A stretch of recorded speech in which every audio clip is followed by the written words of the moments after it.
বিভীষিকাৰ মাজতে বানে ধোৱা জনতাৰ দুঃসহ সময় বান শুকাইছে যদিও শুকোৱা নাই বানপীড়িতৰ চকুলো এই দৃশ্য হাইলাকান্দিৰ বানে তছনছ কৰি থৈ থোৱা গাঁওবোৰত এতিয়া কেৱল ধ্বংসাৱশেষ যোগাযোগ বিচ্ছিন্ন হৈ পৰা অঞ্চলবোৰত এনেকৈয়ে হাঙি কৰি ইঠাইৰ পৰা সিঠাইলৈ অনা নিয়া কৰা হৈছে অসুস্থ ব্যক্তিক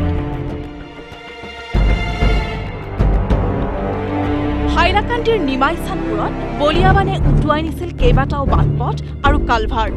যাৰ ফলত বানে ধ্বংস কৰা গাঁওবোৰত এতিয়া তেনেই সুলভ হৈ পৰিছে এনেবোৰ দৃশ্য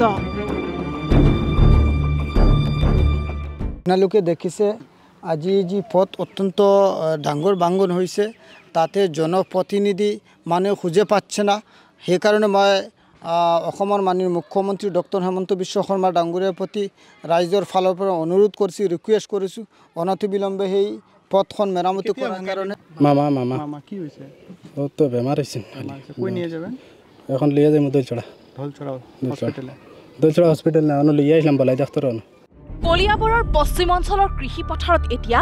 চহা কৃষকে চকুলো টুকিছে কাৰণ হাতীমুৰা মথাউৰি ভাঙি হুৰাহুৰে সোমাই অহা বাৰিষাৰ প্লাৱনে বিনষ্ট কৰিলে কলৰ বাগান আৰু ৰবি শস্যৰ বৃহৎ খেতি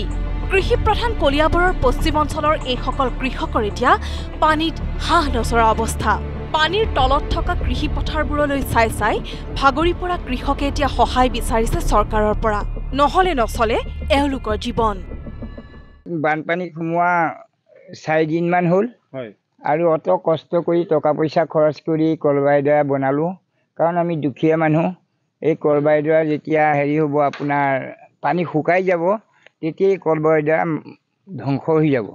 আপোনাৰ ভাতকেৰেলা আছে কোমোৰা আছে লাও আছে জিকা আছে তৰমুজ খেতি আছে এইবিলাক সকলো খেতি ধ্বংস হৈ গ'ল চৰকাৰে সেই কৃষি নষ্ট হোৱা সকলক কিছু টকা পইচা দি সহায় কৰে